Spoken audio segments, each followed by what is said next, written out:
अगर आप UGC net या DSSB पीजीटी इकोनॉमिक्स की तैयारी कर रहे हैं तो हमने आपके लिए पूरा का पूरा वीडियो कोर्स बनाया हुआ है, जिसके में एक वीडियो है जो आप बहुत इंपॉर्टेंट टॉपिक है आज के लिए, वो हम आपको करवा रहे हैं। तो जब डिमांड एंड सप्लाई के आप एनालिसिस कवर कर लोगे तो कंज्यूमर थ्योरी में आपको एक टॉपिक और कवर करना है जिसे हम बोलते हैं consumer and producer surplus and market efficiency. तो इस वीडियो के माध्यम से हम आपको सबसे पहले बताएंगे कंज्यूमर सरप्लस क्या है, प्रोड्यूसर सरप्लस क्या है, मार्केट एफिशिएंसी क्या है और किस तरीके से मार्केट एफिशिएंसी को अचीव किया जाता है, बिल्कुल डिटेल में आपको समझाने वाले हैं। तो दोस्तों सबसे पहले अगर हम बात करें कंज्यूमर सरप्लस की, तो देखिए कंज्यूमर सरप्लस का मैं आपको कंसेप्ट एक बार आपको समझा देता हूं जिससे कि आपको समझ में आ जाए। कंज्यूमर सरप्लस का मतलब होता है एक तरीके से इकोनॉमिक वेलबीइंग। अब यहां पे इकोनॉमिक वेलबीइंग का क्या मतलब है, पहले हम इसको एक एक करके समझते हैं। जैसे मान लीजिए कि कोई चीज के लिए मैं 100 रुपए खर्च करने को तैयार हूं, विलिंग टू पे।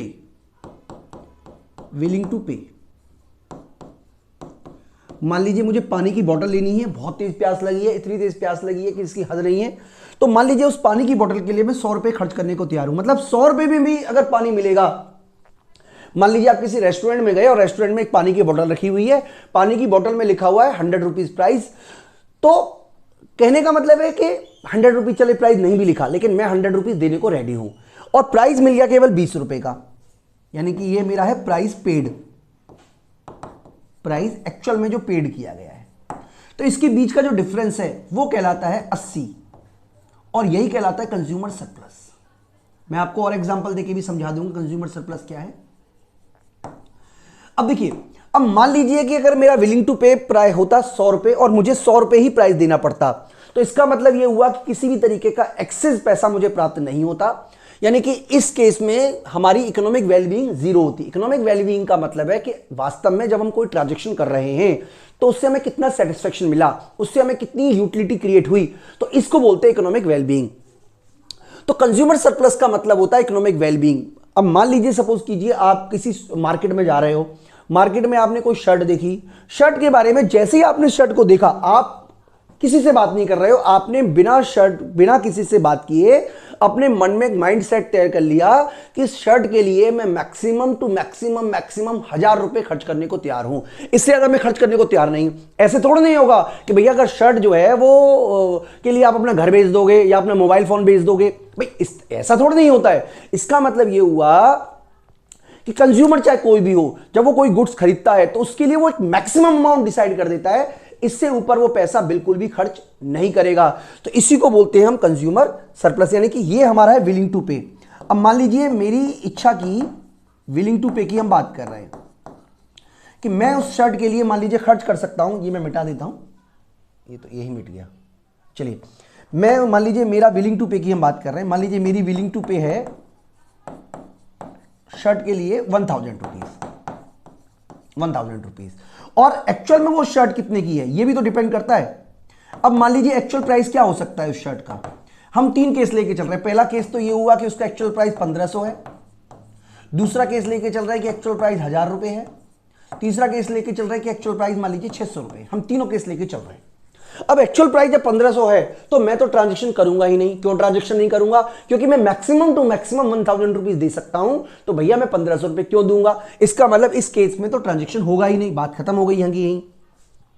अब मान लीजिए 1000 रुपए का प्राइस है, यानी कि विलिंग टू पे 1000 है और मैं 1000 रुपए देके आया, तो क्या बताओ आप, मुझे लगता है कि मैं बहुत सेटिस्फाइड फील करूंगा? मैं बिल्कुल सेटिस्फाइड फील नहीं करूंगा। हालांकि मैंने शर्ट को परचेज कर लिया, हालांकि शर्ट खरीदने की मुझे खुशी है, लेकिन कितना अच्छा होता कि वो शर्ट मुझे 600 रुपए में मिल गई होती, क्योंकि जब वो 600 रुपए में मिल जाएगी तो इनके बीच का जो डिफरेंस है 400 रुपए, वही कहलाएगा कंज्यूमर सरप्लस। यानी कि कंज्यूमर सरप्लस मेजर वेलबीइंग। अब यहां पे देखिए वेलबीइंग कब मिली है आपको? जब आपको कुछ सेटिस्फेक्शन मिला हो। तो कंज्यूमर सरप्लस किसको मेजर करता है? वेलबीइंग को। तो मैं उम्मीद करता हूं कि आपको इकोनॉमिक वेलबीइंग का मतलब समझ में आ गया होगा। Consumer surplus is the amount which is difference of what consumer is willing to pay and what does he actually pay. यानी कि यहां पे आप देख सकते हो कि consumer surplus is the amount that buyer are willing to pay for a goods minus amount they actually paid. अब देखिए इसको आप समझिएगा, बार बार मैं आपको समझा रहा हूं क्योंकि ये जरूरी है। डायग्राम में भी हम आपको समझाएंगे कंज्यूमर सरप्लस कैसे मेजर करते हैं, लेकिन फिलहाल आप ये समझ लीजिए कि कंज्यूमर सरप्लस का मतलब क्या होता है। Consumer surplus is the amount that buyer are willing to pay, और दूसरा for a goods minus amount they actually paid. अब देखिए विलिंग टू पे की बात हम करें तो विलिंग टू पे तो एक मानसिक स्थिति है, इसको मेजर करना बड़ा मुश्किल काम है।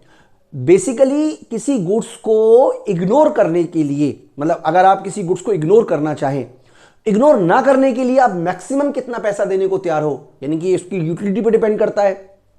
अब भाई हो सकता है कि मुझे पानी की जरूरत नहीं है, प्यास नहीं लगी हुई है, तो मैं बिस्लरी की एक बोतल के लिए 20 रुपए भी खर्च नहीं करूंगा। सिंपल सी बात है, क्योंकि भाई मेरे को प्यास ही नहीं लगी तो मैं क्यों 20 रुपए का पानी बोतल खरीदूंगा। अब क्योंकि मेरी यूटिलिटी 20 रुपए की कम है, अब हो सकता है कि मुझे बहुत तेज प्यास लगी है, तो हो सकता है कि मैं 100 रुपए की बोतल भी खरीद लूं। तो विलिंग टू पे डिपेंड करता है आपकी यूटिलिटी पर। तो जो अमाउंट आप देने को तैयार हो वो यूटिलिटी पे डिपेंड करता है, और जो एक्चुअल प्राइस होता है वो आप जो दे रहे होते हो उसी को जो डिफरेंस है वो कंज्यूमर सरप्लस कहलाता है। यानी कि यहां पे जैसे कि आप देख पा रहे हो, maximum price consumer is ready to pay and actual market price, इसके बीच का जो डिफरेंस है वही कहलाता है कंज्यूमर सरप्लस। अब कंज्यूमर सरप्लस का फॉर्मूला यहां पे दिखाया हुआ है, demand price minus actual price. Demand price का मतलब क्या है मैं आपको समझा देता हूं। देखिए मैं आपको एक पेज बना के बता देता हूं। डिमांड प्राइस का मतलब है कि जब आप डिमांड कब निकालते हो, तो ये डिमांड प्राइस है, ये डिमांड है। इसका मतलब 10 रुपए पर आप एक गुड्स खरीदोगे, ठीक है। लेकिन मान लीजिए आपको वही चीज 8 रुपए में मिल गई, 8 रुपए में मिल गई, इसका मतलब ये क्या हुआ आपका, एक तरीके से एक्चुअल प्राइस हुआ। डिमांड प्राइस का मतलब ये हमारी यूटिलिटी को दिखा रहा है, मार्जिनल यूटिलिटी को दिखा रहा है। तो यहां पे कहने का मतलब ये हुआ कि जो आपका डिमांड प्राइस है उसको विलिंग टू पे भी बोलते हैं। विलिंग टू पे, कितना पे करने को तैयार हो, ठीक है जी। Consumer surplus is measure by the area below the demand curve and above the price. यानी कि कंज्यूमर सरप्लस का एरिया कैसे पता करते हैं, अगर हम उसी ग्राफ को दोबारा बताएं, मैं दोबारा समझाता हूं ये ग्राफ। देखिए कंज्यूमर सरप्लस को कैसे मेजर करते हैं, मान लीजिए ये हमारा डिमांड कर्व है, यानी कि ये विलिंग टू पे है,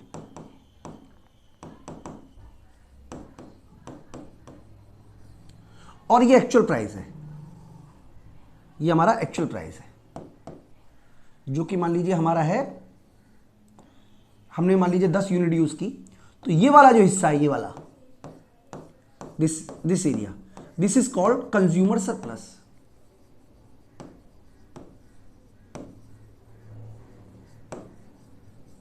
इसका मतलब ये हुआ कि मान लीजिए एक यूनिट के लिए कंज्यूमर जो है वो 12 रुपए खर्च करने को तैयार था, लेकिन उसने एक्चुअल में खर्च कितने किए, 10 रुपए। तो इसका मतलब ये वाला हिस्सा कंज्यूमर सरप्लस हो गया इस यूनिट के लिए। इसी तरीके से दूसरी यूनिट के लिए ये वाला कंज्यूमर सरप्लस हो गया, तीसरी यूनिट के लिए ये वाला कंज्यूमर सरप्लस हो गया, और चौथी यूनिट के लिए ये वाला कंज्यूमर सरप्लस हो गया। इसलिए जब आप 4 इकाई यूज करोगे तो ये पूरा का पूरा हिस्सा कंज्यूमर सरप्लस कहलाएगा।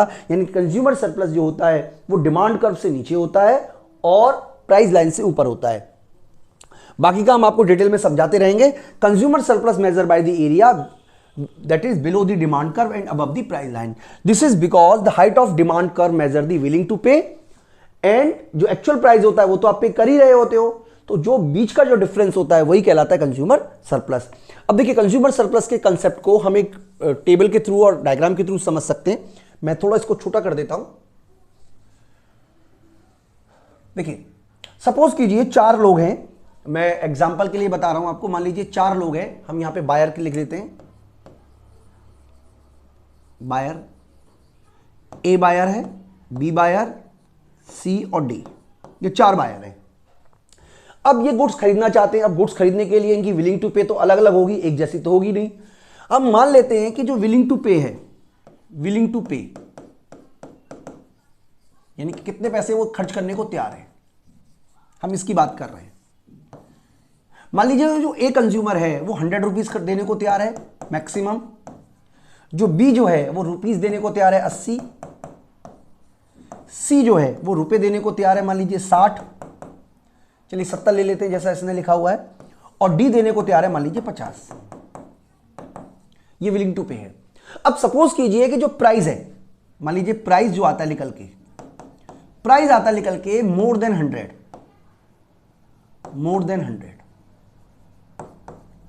तो कितनी डिमांड आएगी जरा आप बताइए मुझे। क्वांटिटी डिमांड कितनी आएगी? इस केस में क्वांटिटी डिमांड आएगी 0, क्योंकि कोई भी गुड्स को नहीं खरीदेगा। सिंपल सरल भाषा में ये कहने का मतलब है।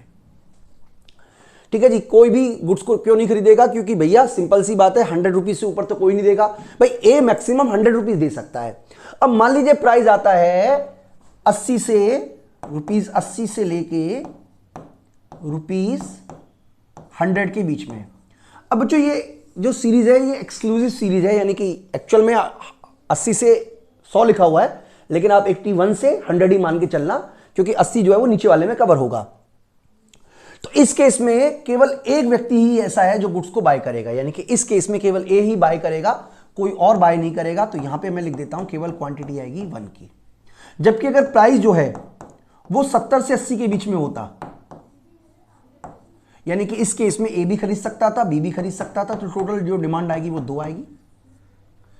इसी तरीके से अगर प्राइस जो है वो होता आपका 50 से 70 के बीच में, तो 3 लोग खरीद सकते थे, ए भी खरीद सकता था, बी भी खरीद सकता था, सी भी खरीद सकता था, यानी डिमांड आती 3। और अगर आपका प्राइस 50 होता, 50 से कम होता, लेस देन 50 होता, तो खरीदने वाले हो जाते टोटल मिलाकर 4। इसका मतलब यह हुआ कि आपके कितने खरीदने वाले होंगे ये डिपेंड करता है कि आपका प्राइस कितना है। अब इसी बात को हम एक डायग्राम के थ्रू भी शो कर सकते हैं, मैं यहां पे आपको डायग्राम बना के दिखा देता हूं। देखिए ये डायग्राम क्या बता रहा है,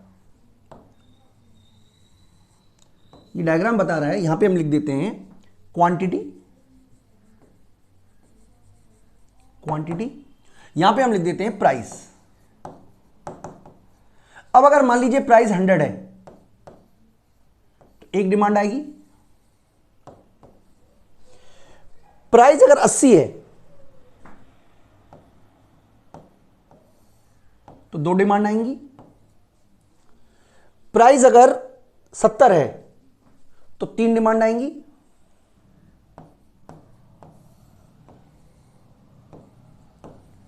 और प्राइस अगर हो जाता है 50 या उससे कम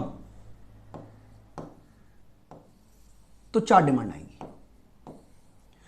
अल्टीमेटली यही तो हमारा डिमांड कर्व है। मैं इसको जोड़ नहीं रहा हूं, लेकिन मैं अगर जोड़ दूं तो यही तो हमारा डिमांड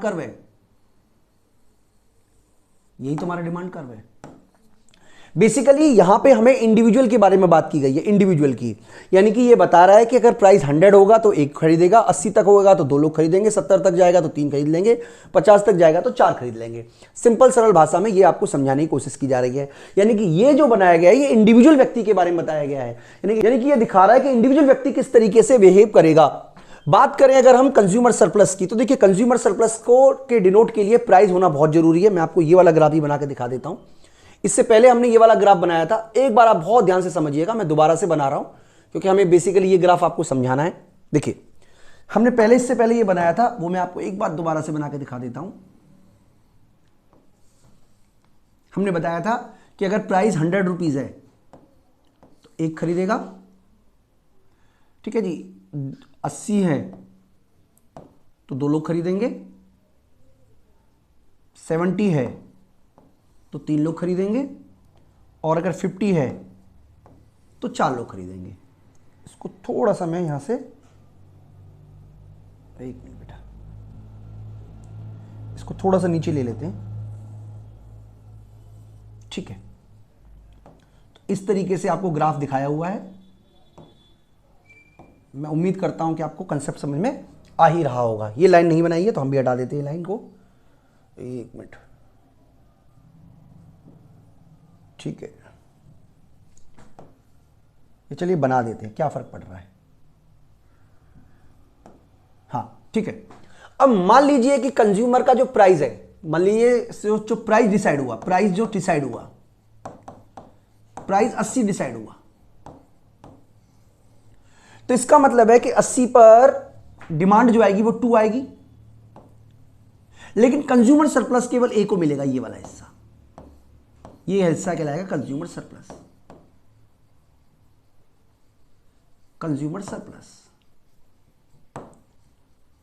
ये हिस्सा कंज्यूमर सरप्लस क्यों कहलाएगा?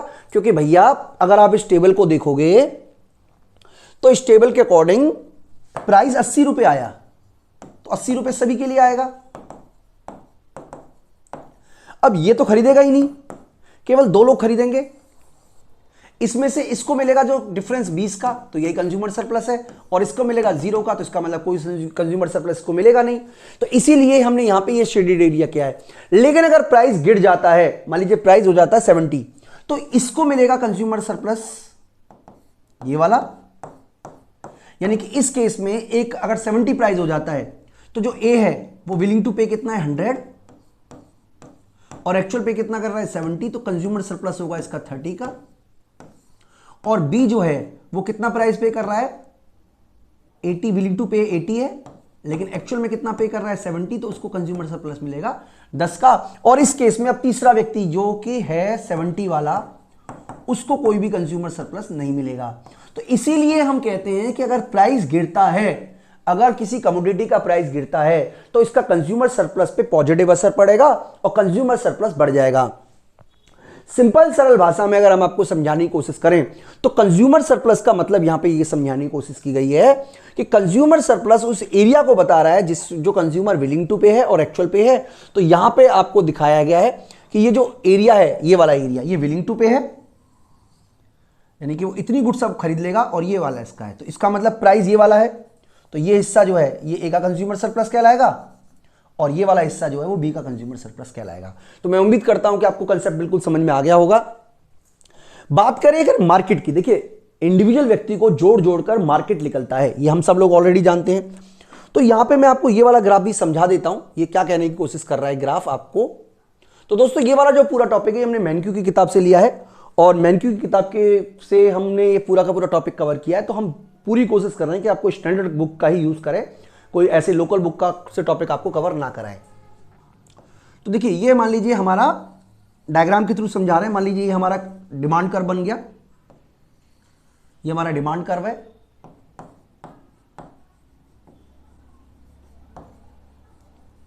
और मान लीजिए कि प्राइस जो है वो P1 है।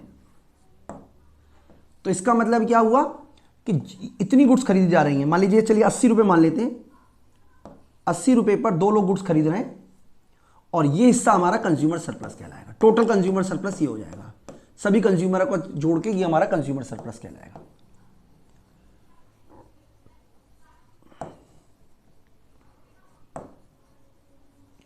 और जब आप कंज्यूमर सरप्लस को एड अप कर रहे हो, क्योंकि भाई देखिए अल्टीमेटली तो आपको कंज्यूमर सरप्लस करना ही पड़ेगा। अब मान लीजिए प्राइस 70 हो जाए, तो प्राइस 70 का मतलब है कि अब आप कितनी यूज कर रहे हो, 3 गुड्स यूज कर रहे हो। तो अब आपके कंज्यूमर सरप्लस का एरिया जो है वो ये वाला और बढ़ जाएगा, ये वाला एरिया, यानी कि ये तो बढ़ेगा ही बढ़ेगा, साथ में आपको ये वाला एरिया भी आप कंज्यूमर सरप्लस मिलेगा। तो कहने का सिंपल मतलब ये हुआ कि पहले अगर हम इसको नाम दे दें ए बी सी, पहले कंज्यूमर सरप्लस था आपका एबीसी बिफोर प्राइस फॉल, और प्राइस फॉल करने के बाद अब आपका कंज्यूमर सरप्लस का एरिया ये हो गया आफ्टर प्राइस फॉल। तो दोस्तों मैं उम्मीद कर रहा हूं कि आपको कांसेप्ट अच्छी तरीके से समझ में आया होगा कि आखिरकार कंज्यूमर सरप्लस होता क्या है। बिल्कुल सिंपल तरीके से समझ लीजिए, मैं आपको एक बार और समझाने का प्रयास कर लेता हूं, बिल्कुल सिंपल तरीके से समझ लीजिए। ये मेरा आखिरी प्रयास ही आपको समझाने का। यहां पे मैं लिख देता हूं यूनिट। मान लीजिए आप टोटल मिलाकर 4 यूनिट यूज कर रहे हो, ये विलिंग टू पे है,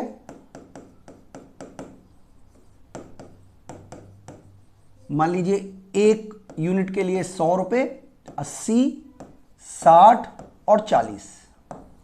अब मान लीजिए प्राइस डिसाइड होता है 60, तो ये तो खरीदेगा ही नहीं, तो केवल 3 गुड्स बिकेंगी, और इस केस में जो कंज्यूमर सरप्लस होगी वो इनका डिफरेंस 40 होगी, इसका डिफरेंस 20 होगी, इसका डिफरेंस 0 होगी। डायग्राम के थ्रू बताने की कोशिश करें तो ये डायग्राम आपका बन गया, ये आपका कंज्यूमर सरप्लस का एरिया हो गया, क्योंकि ये प्राइस से ऊपर है और डिमांड कर्व से नीचे है। ठीक है जी। अब अगर मान लीजिए प्राइस 40 हो जाती है, मान लीजिए प्राइस 40 हो जाती है, मान लीजिए प्राइस कितनी हो गई, 40 हो गई, तो अब कितनी गुड्स खरीदेंगे, अब गुड्स खरीदेंगे 4, और ये हिस्सा जो है ये कंज्यूमर सरप्लस में ऐड हो जाएगा। यानी कि प्राइस 40 होने के बाद इसका कंज्यूमर सरप्लस जो है वो बढ़कर हो जाएगा 40 माइनस करेंगे तो 60 हो जाएगा, इसका कंज्यूमर सरप्लस 40 हो जाएगा, इसका कंज्यूमर सरप्लस 20 हो जाएगा, और इसको कंज्यूमर सरप्लस अब 0 हो जाएगा। यानी कि पहले जो कंज्यूमर सरप्लस हो रहा था, पहले कितना हो रहा था 40 प्लस 20 60, अब हो गया है 60 प्लस 40 प्लस 20, टोटल मिलाकर हो गया 120। यानी कि प्राइस के गिरने से कंज्यूमर सरप्लस बढ़ता है। बेसिकली आपको यह समझाने का प्रयास किया जा रहा है। लेकिन अगर हम मार्केट एफिशिएंसी की बात करें तो मार्केट एफिशिएंसी केवल कंज्यूमर सरप्लस पर डिपेंड नहीं करती, बल्कि इसके लिए प्रोड्यूसर सरप्लस का भी होना जरूरी है। तो उसके बारे में हम आगे कंटिन्यू करते हैं। बात करने वाले हैं प्रोड्यूसर सरप्लस के बारे में। देखिए, कंज्यूमर सरप्लस आपने समझा, प्रोड्यूसर सरप्लस भी हम समझ लेते हैं। हर प्रोड्यूसर जो भी गुड्स प्रोड्यूस कर रहा है उसकी एक मिनिमम कॉस्ट होती है। कई बार मार्केट में बार्गेनिंग करने से प्रोड्यूसर को ज्यादा पैसे मिलते हैं उसकी कॉस्ट के मुकाबले। यानी कि जो एक्चुअल प्राइस पे कर रहा है कंज्यूमर वो ज्यादा होता है, और जो प्रोड्यूसर रिसीव कर रहा है वो, मतलब प्रोड्यूसर की जो कॉस्ट है वो कम होती है। मैं आपको एक एग्जांपल से समझाता हूं। देखिए, मान लीजिए आप एक शर्ट लेने गए, मैं आपको सिंपल समझाने की कोशिश करता हूं। मान लीजिए आप एक शर्ट लेने गए, शर्ट को बनाने की जो कॉस्ट है, जो मिनिमम कॉस्ट उसकी आ रही है, मान लीजिए 100 रुपए आ रही है, ठीक है जी। और मतलब इसमें सब तरह की कॉस्ट शामिल है, मैं वो बात नहीं कर रहा हूं कौन सी शामिल है, उसमें सभी तरह की कॉस्ट शामिल है। अब जब मैं ये एक व्यक्ति है, ये अपनी तरीके से सोच रहा है, इसको चाहिए मैक्सिमम प्राइस, मैक्सिमम प्राइस चाहिए इसको। एक दूसरा व्यक्ति भी है, ये मान लीजिए ये बायर है, ये सेलर है, ये तो सेलर है, और एक बायर है। बायर मान लीजिए, बायर क्या चाहता है, बायर चाहता है मिनिमम प्राइस हो, ठीक है जी, मिनिमम प्राइस हो। अब इसकी विलिंग टू पे, यानी कि इस शर्ट को खरीदने के लिए ये विलिंग टू पे, मैक्सिमम विलिंग टू पे कितना है इसका, मान लीजिए चलिए 1000 रुपए ये मैक्सिमम विलिंग टू पे है, ठीक है जी। अब ये 100 रुपए का 100 रुपए पे तो बेचेगा नहीं भाई, वो कहता है कि ठीक है मेरे को 100 रुपए से ऊपर जो मिल जाएगा वो मेरा फायदा है। ये कहता है कि 1000 रुपए से ऊपर मैं दूंगा नहीं, तो इसके बीच में तो बहुत बड़ा गैप है, कहीं पे भी बार्गेनिंग हो सकती है। अब मान लीजिए बार्गेनिंग 600 रुपए डिसाइड हो गई, 600 रुपए फाइनल प्राइस हो गया, ये हमारा फाइनल प्राइस हो गया। तो कंज्यूमर सरप्लस कैसे निकालेंगे, एक बात ध्यान से समझिएगा। तो कंज्यूमर सरप्लस कैसे निकालेंगे, कंज्यूमर सरप्लस होता है, कंज्यूमर सरप्लस होता है विलिंग टू पे। विलिंग टू पे कितना है बच्चों 1000, और एक्चुअल पे कितना किया 600 रुपए, तो इस केस में कंज्यूमर सरप्लस हो गया 400। लेकिन अगर हम प्रोड्यूसर के नजरिए से देखें तो प्रोड्यूसर कितना पे करने, प्रोड्यूसर के लिए प्रोड्यूसर कितना को मिला है, उसे है price paid by consumer minus cost. तो इस केस में प्राइस जो पे किया है कंज्यूमर ने वो 600 किया है, और कॉस्ट 100 रुपए है। तो इसका मतलब इसका जो कंज्यूमर जो प्रोड्यूसर सरप्लस है इसको 500 रुपए मिल रहा है। तो इसका मतलब ये हुआ कि इसका सिंपल मतलब ये हुआ कि प्रोड्यूसर सरप्लस क्या है कि जो प्राइस प्रोड्यूसर पे कर रहा है उसमें से माइनस कर देंगे कॉस्ट, तो इससे जो निकलेगा उसे प्रोड्यूसर सरप्लस कहते हैं। यानी कि producer surplus measure the economic wellbeing of seller. तो जैसे कंज्यूमर सरप्लस इकोनॉमिक वेलबींग बताता है कंज्यूमर की, प्रोड्यूसर सरप्लस इकोनॉमिक वेलबींग बताता है सेलर की। Producer surplus is the amount that producer received. अब प्रोड्यूसर रिसीव क्या करेगा, जो कंज्यूमर पे करेगा, over and above the what is willing to sell for rather than forgone the sale. यानी कि किसी भी सेल को छोड़ने, अब छोड़ेगा तो तभी जब 100 रुपए से ना मिले, तो 100 रुपए से ऊपर से जो भी मिल रहा है, उसकी कॉस्ट से ऊपर से जो भी मिल रहा है वो उसका कहलाएगा producer surplus. Producer surplus is the area above the supply curve and below the price line. ये मैं आपको समझाऊंगा, क्योंकि जो सप्लाई कर्व है वो कॉस्ट को रिप्रेजेंट करता है, और प्राइस से ऊपर जो से मिलेगा वो सारा का सारा हमारा प्रोड्यूसर सरप्लस कहलाएगा। तो बच्चों दोस्तों प्रोड्यूसर सरप्लस के इस कंसेप्ट को हम डिटेल में एक डायग्राम के थ्रू और टेबल के थ्रू समझने की कोशिश करते हैं। बिल्कुल, मैं आपको थोड़ा सा इसे छोटा करके बिल्कुल यही वाली टेबल आपको समझा देता हूं, कंसेप्ट आपको समझ में आ जाएगा। मान लीजिए हम सेलर की बात कर रहे हैं, मान लीजिए है हमारा V, X, Y और Z, ये 4 सेलर है, ठीक है जी। इनकी कॉस्ट आ रही है, देखिए मैन्युफैक्चरिंग कॉस्ट सबकी अलग अलग आएगी, स्वाभाविक सी बात है, अलग अलग ही होती है। हम सुविधा के लिए मान लेते हैं कि इसकी मैन्युफैक्चरिंग कॉस्ट 900 रुपीज है, इसकी 800 है, इसकी 600 है और इसकी 500 है। बिल्कुल सिंपल सी बात है। अब मान लीजिए कि प्राइस जो डिसाइड हुआ, प्राइस जो डिसाइड हुआ वो लेस देन 500 हुआ, तो भैया लेस देन 500 पे तो कोई भी सप्लाई नहीं करेगा, सिंपल सी बात है भाई, कम से कम 500 रुपए तो होनी चाहिए। अगर मान लीजिए जो जो जो जो सप्लाई है, अगर प्राइस जो है वो होता 500 से 600 के बीच, 500 से 600 के बीच होता, इसके बीच में, क्योंकि आप जानते हो कि 600 का मतलब हो यहां पे 500 601 हो जाएगा ना, तो इसको इंक्लूड नहीं करेंगे हम, तो एक सप्लाई होती।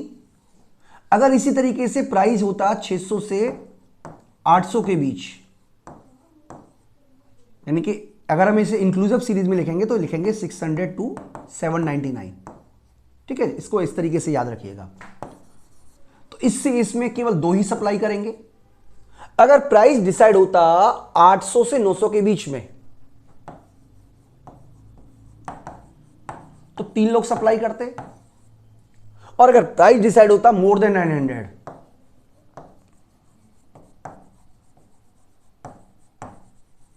तो चारों के चारों सप्लाई करते हैं। यानी कि सप्लाई कितनी करेंगे ये डिपेंड करता है कि आपका प्राइस कितना है, इसी के बेस पर आप सप्लाई कर भी ड्रॉ कर सकते हो। मैं आपको सप्लाई कर ड्रॉ करके दिखा देता हूं। यहां पे देखिए, अगर प्राइस 500 है तो सप्लाई होगी 0, सॉरी 1 होगी ना, क्योंकि ये तो अब उस तरीके की सीरीज है, 1 होगी सप्लाई। अगर प्राइस आपका है, प्राइस है आपका 600, तो 2 सप्लाई होंगी। प्राइस आपका है 800, तो 3 सप्लाई होंगी, और प्राइस आपका 900 है तो 4 सप्लाई होंगी। ये हमारी 4 हो गई, ये हमारी 3 हो गई। यानी कि इस तरीके से आपका सप्लाई कर बनेगा, और 400 से ऊपर हुई तो जितनी चाहे उतनी सप्लाई करवा लो, और भी लोग आ जाएंगे। अब इस पॉइंट को जोड़ दें, 1 2 3 4, सॉरी ये मैंने 1 मिनट, हाँ ये थोड़ा ऊपर जाएगा, यहां पे आएगा 4, ठीक है जी। तो अगर आप इसको जोड़ दो 1 2 3 4, और जो मिनिमम है, मान लीजिए हमारी कॉस्ट पड़ रही है जो मिनिमम है, उसको मिलाने से ये हमारा सप्लाई कर बन गया, ये वाला सप्लाई कर हो गया। तो मैं उम्मीद करता हूं कि आपको समझ में आ गया होगा।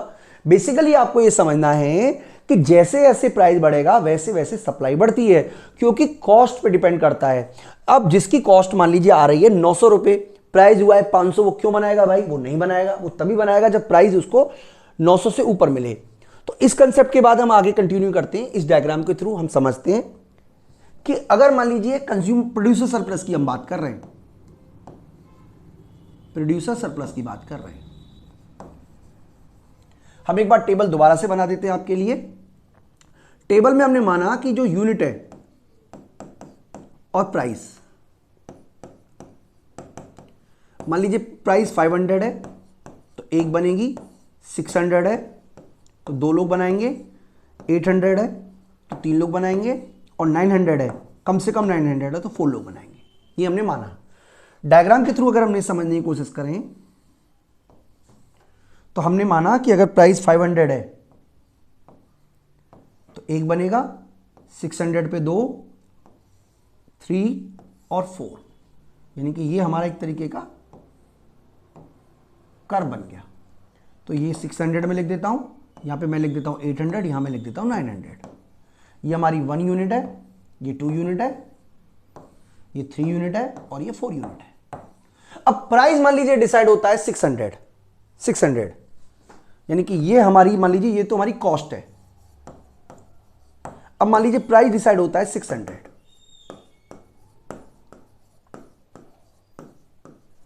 तो इसका मतलब केवल दो लोग ही सप्लाई करेंगे और इसको कितना मिलेगा, इसको सरप्लस मिलेगा केवल 100 का और इसको सरप्लस मिलेगा 0 का। यानी कि 600 पर केवल दो ही सप्लाई की जाएंगी और इसको सरप्लस मिलेगा 100 का और इसको सरप्लस मिलेगा 0 का। अब अगर मान लीजिए प्राइस बढ़कर 800 हो जाती है, मान लीजिए 800 हो जाती है, 800 हो जाती है, तो इसको जो सरप्लस है, जो 500 में बना रहा है, उसको सरप्लस मिलेगा 300 का। इसको जो सरप्लस है, क्योंकि अब ये 800 प्राइस हो गया है, ये बना पा रहा है 600 में, तो इसको सरप्लस मिलेगा 200 का। और ये 800 का बना रहा है तो इसको कोई भी सरप्लस नहीं मिलेगा। इसका मतलब अगर प्राइस बढ़ता है तो ये हिस्सा सरप्लस इसको एक्स्ट्रा मिलेगा, यानी कि टोटल सरप्लस ये वाला हो जाएगा। तो समझने वाली बात ये है दोस्तों कि जिस तरीके से कंज्यूमर चाहता है मैक्सिमम टू मैक्सिम सेटिस्फेक्शन और इसके लिए वो मिनिमम प्राइस चाहता है, इसी तरीके से प्रोड्यूसर चाहता है मैक्सिमम टू मैक्सिमम प्राइस हो, क्योंकि ज्यादा से ज्यादा प्राइस का मतलब उसका सेटिस्फेक्शन लेवल ज्यादा होगा। तो यहां पे हमें प्रोड्यूसर के बारे में ओवरऑल आपको दिखाने की कोशिश की गई है। ये हमारा सप्लाई कर्व है, मैं आपको ये भी एक बार ग्राफ के थ्रू अलग से दिखा देता हूं। देखिए, ये हमें बताने की कोशिश की गई है ओवरऑल, यानी कि सभी को जोड़ देंगे, तो सभी को जोड़ने से ये हमारा सप्लाई कर्व बनेगा। मान लीजिए ये हमारा प्राइस डिसाइड हुआ 800, तो ये हमारा कहलाएगा, जो टोटल यूनिट बिकेंगी वो 3 बिकेंगी और ये कहलाएगा हमारा प्रोड्यूसर सरप्लस। अब अगर प्राइस मान लीजिए 900 हो जाए तो जो प्रोड्यूसर सरप्लस है वो इंक्रीज हो जाएगा। यानी कि अगर प्रोड्यूसर सरप्लस को इंक्रीज करना है तो प्राइस को इंक्रीज करना ही पड़ेगा, और अगर प्राइस इंक्रीज होती है तो कंज्यूमर सरप्लस जो है वो कम हो जाएगा। तो दोस्तों, कंज्यूमर सरप्लस और प्रोड्यूसर सरप्लस को समझने के बाद मैं आपको एफिशिएंसी बता देता हूं। एफिशिएंसी को बताने के लिए मैं एक बार आपको फिर से पहले एक पॉइंट कवर कर देता हूं मैं आपके लिए। देखिए, ध्यान से समझिएगा, मैं आपको फिर से समझा रहा हूं। मान लीजिए कंज्यूमर जो है, मैं आपको बिल्कुल समझाने की कोशिश करता हूं। मान लीजिए कंज्यूमर विलिंग टू पे कितना है, हम एग्जांपल लेके समझ रहे हैं। मान लीजिए कंज्यूमर विलिंग टू पे है 1000 और कंज्यूमर एक्चुअल पे कितना कर रहा है, एक्चुअल पे कर रहा है 600 मान लीजिए। तो इस केस में कंज्यूमर सरप्लस कितनी हो गई, 400।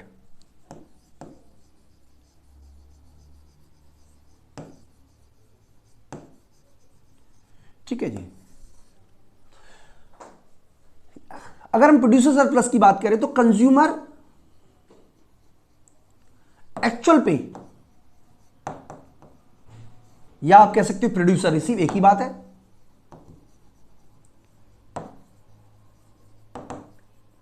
एक ही बात है।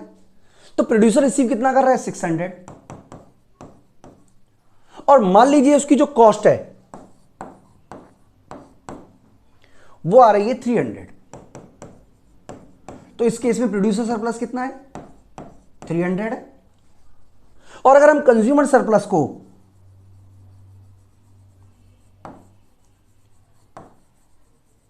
और प्रोड्यूसर सरप्लस को जोड़ दें तो जो टोटल सरप्लस बैठेगी वो 400 कंज्यूमर की तरफ से, 300 प्रोड्यूसर की तरफ से, टोटल मिलाकर सरप्लस बैठेगी 700। मैं उम्मीद करता हूं कि इतनी सी बात आपको समझ में आ गई होगी। अब मैं आपसे क्वेश्चन पूछता हूं, देखिए यहां पे हम समझते हैं। देखिए, हम इसको ऐसे भी तो लिख सकते हैं कि total surplus is equal to consumer willing to pay minus cost. यानी कि कंज्यूमर विलिंग टू पे 4000 है, 1000 है ये वाला, और कॉस्ट हमारी 300 है, तो इसको माइनस कर दें तो ये भी तो हमारा टोटल सरप्लस कहलाएगा। यानी कि टोटल सरप्लस निकालने के लिए हमें क्या पता होना चाहिए कि कॉस्ट कितनी आ रही है और प्राइस कितना है। इसके डिफरेंस के बेस पर आप कंज्यूमर जो बीच का डिफरेंस है उसके बेस पर आप ये पता कर सकते हो कि आखिरकार टोटल सरप्लस कितना है। इसी कंसेप्ट को यहां पे समझाने की कोशिश की गई है। मैं आपको एक बार पढ़ के बता देता हूं। देखिए, कंसेप्ट वही है कि भैया कंज्यूमर सरप्लस क्या है, value of buyer minus amount paid by buyer. Producer surplus क्या है, amount received by seller minus cost of seller, वही बात है। अगर हम इस दोनों को लिख सकते हैं, इस तरीके से लिख सकते हैं, टोटल मिलाकर हमने जोड़ दिया है, वैल्यू टू बायर माइनस, यानी कि ये 400 हो गया हमारा। देखिए ऐसे लिखा है ना ये हमारा, जैसे पुराने एग्जांपल में हमने क्या लिखा था, value of buyer minus amount paid by buyer 600 plus amount received 600 minus cost 300, total मिलाकर ये हमारा आ जाएगा 700। तो इसको हम ऐसे भी लिख सकते हो, जैसे यहां पे लिखा हुआ है टोटल सरप्लस, आप ऐसे भी निकाल सकते हो, value of buyer minus cost of seller. अब हमें यह समझना है कि मार्केट में एफिशिएंसी क्या होती है। देखिए ये तो हमें समझ में आ गया कि total surplus in a market is the total value of buyer of goods is measured by their willing to pay minus total cost of seller, यानी कि टोटल विलिंग टू पे कितना देने को तैयार है वो, और टोटल कॉस्ट कितना देने को तैयार है। इससे हमारा टोटल सरप्लस पता चल जाता है। अब जो हमारा वर्ड है एफिशिएंसी का, पहले मैं आपको एक बार एफिशिएंसी का मतलब समझा देता हूं। देखिए एफिशिएंसी का वर्ड मीनिंग का मतलब है कि हमारे जो रिसोर्सेज हैं वो फुल्ली तरीके से यूटिलाइज होने चाहिए, यानी कि एफिशिएंटली यूटिलाइज होनी चाहिए। अब मैं आपको डायग्राम के थ्रू समझाने की कोशिश करूं तो देखिए ये मान लीजिए हमारा डिमांड है, ये डिमांड है। एक्चुअल में ये विलिंग टू पे को दिखा रहा है, ये दिखा रहा है विलिंग टू पे को,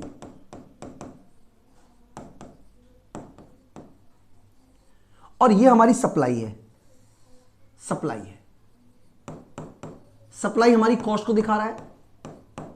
जिस केस में डिमांड एंड सप्लाई बराबर होते हैं ये कहलाएगा एफिशिएंट पॉइंट। इस केस में अगर हम बात करें तो ये वाला प्राइस डिसाइड हुआ, मान लीजिए प्राइस डिसाइड हुआ P A B E, तो इस केस में जो कंज्यूमर सरप्लस है वो ये वाला है, this is the consumer surplus, ये हमारा कंज्यूमर सरप्लस है। और प्रोड्यूसर सरप्लस की बात करें तो ये हिस्सा जो है, ये वाला ग्रीन वाला हिस्सा, ये हमारा प्रोड्यूसर सरप्लस है। यानी कि जिस केस में अगर कोई भी market price demand and supply के फोर्स से डिसाइड करेंगे, यानी कि जिस केस में प्राइस उस तरीके से डिसाइड होता है जहां पर डिमांड एंड सप्लाई के प्राइसेस एक दूसरे के बराबर हैं, वहां पर आपको मार्केट एफिशिएंसी पाई जाएगी। यानी कि इसका मतलब यह हुआ कि कंज्यूमर सरप्लस और प्रोड्यूसर सरप्लस का जो सम है वो मैक्सिमम होगा। लेकिन अगर कभी मार्केट में इंटरफेरेंस होता है, मार्केट में इंटरफेरेंस का मतलब क्या है कि मान लीजिए 10 यूनिट की जगह या तो 8 यूनिट बनती हैं या 12 यूनिट बनती हैं,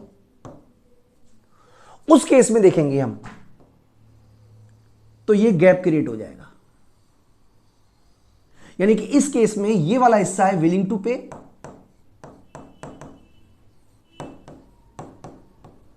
यानी कि कंज्यूमर ज्यादा देने को तैयार है और ये कॉस्ट आ रही है।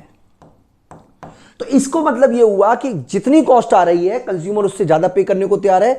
इसीलिए अगर प्रोड्यूसर नहीं सप्लाई करता तो उसका लॉस होगा, क्योंकि भैया मुझे कोई चीज बनाने में 100 रुपए खर्च हो रहे हैं और कंज्यूमर देने को 200 रुपए तैयार है, और अगर मैं वो चीज नहीं बनाता तो अल्टीमेटली मेरा लॉस होगा। यानी कि ये जो एरिया है, ये वाला एरिया, दिस वन, ये वाला एरिया, ये मेरा लॉस हो जाएगा।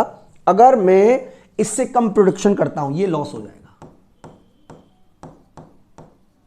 ये हिस्सा लॉस है। सॉरी एक मिनट, हाँ ये हिस्सा लॉस है। मैं इसको नंबर दे देता हूं, नंबर में दे देता हूं 1, नंबर 2। तो ये हिस्सा जो लॉस है ये किसका, प्रोड्यूसर का, और ऊपर वाला हिस्सा लॉस है कंज्यूमर का। ये आपको समझना पड़ेगा। और कहीं अगर मैंने इससे ज्यादा प्रोडक्शन कर दिया तो देखिए ये हमारी कॉस्ट आ रही है, ये हमारी विलिंग टू पे है। यानी कि ये हिस्सा जो है, ये वाला हिस्सा, ये लॉस हो जाएगा। ये लॉस हो जाएगा किसका, प्रोड्यूसर का या सेलर का, और ये हिस्सा लॉस कहलाएगा कंज्यूमर का। तो कहने का सिंपल मतलब ये हुआ कि मार्केट एफिशिएंसी पे काम हो रहा है। जैसे देखिए यहां पे डायग्राम में के थ्रू क्या दिखाने की कोशिश की गई है, मैं आपको ये वाला डायग्राम समझा देता हूं। ये डिमांड है, ये सप्लाई है, ये इक्विलिब्रियम है, एफिशिएंसी को दिखा रहा है, ये इक्विलिब्रियम प्राइस है, ये कंज्यूमर सरप्लस है, ये प्रोड्यूसर सरप्लस है। यानी कि एरिया जो है ये वाला, ये कंज्यूमर सरप्लस है जो कि ऊपर है। अब अगर मान लीजिए आप इससे कम प्रोडक्शन करते हो, ये वाला करते हो, ये वाला Q1, तो इसका मतलब है कि जो कंज्यूमर वैल्यू ऑफ बायर है वो ज्यादा है, कॉस्ट कम है, तो ये जो गैप है ये लॉस हो गया एक तरीके का, इसको बोलते हैं dead weight loss, dead weight loss. इसी तरीके से अगर आप ज्यादा प्रोडक्शन करते हो तो कॉस्ट ऑफ सेलर ज्यादा आ रही है, जबकि बायर जो है वो कम देने को तैयार है, इसको बोलते हैं डेड वेट लॉस। तो दोस्तों मैं उम्मीद करता हूं कि आपको कंसेप्ट अच्छी तरीके से समझ में आया होगा। अल्टीमेटली हमारे को एफिशिएंसी तभी प्राप्त होती है, या एफिशिएंसी को अचीव हम तभी कर सकते हैं जब मार्केट इक्विलिब्रियम में हो, यानी कि जिस केस में डिमांड एंड सप्लाई की फोर्सेज एक दूसरे के इक्वल करके प्राइस डिसाइड कर रहे हैं, वहां तो मार्केट एफिशिएंसी कहलाएगी। लेकिन अगर कभी प्राइस डिसाइड हुआ है उस तरीके से जहां पर डिमांड एंड सप्लाई इक्वल नहीं है, मान लीजिए प्राइस डिसाइड कुछ भी हो, वहां पर एफिशिएंसी नहीं पाई जाएगी। इसीलिए कहा जाता है कि परफेक्ट कंपटीशन में मार्केट एफिशिएंसी पाई जाती है, क्योंकि परफेक्ट कंपटीशन में जो प्राइस डिसाइड होता है वो डिमांड एंड सप्लाई के फोर्सेस करते हैं, जबकि मोनोपोली या मोनोपोलिस्टिक कंपटीशन में demand and supply price decide नहीं करते। इसीलिए परफेक्ट कंपटीशन यानी कि कंपटीटिव माहौल पैदा करना ही बहुत जरूरी है। तो ये इस डिमांड एंड सप्लाई एनालिसिस का एक तरीके से इंप्लीकेशन है जो कि मैंने आपको समझाया। मैं उम्मीद करता हूं कि आपको कंसेप्ट बहुत अच्छी तरीके से समझ में आया होगा। इस वीडियो में इतना ही, थैंक यू।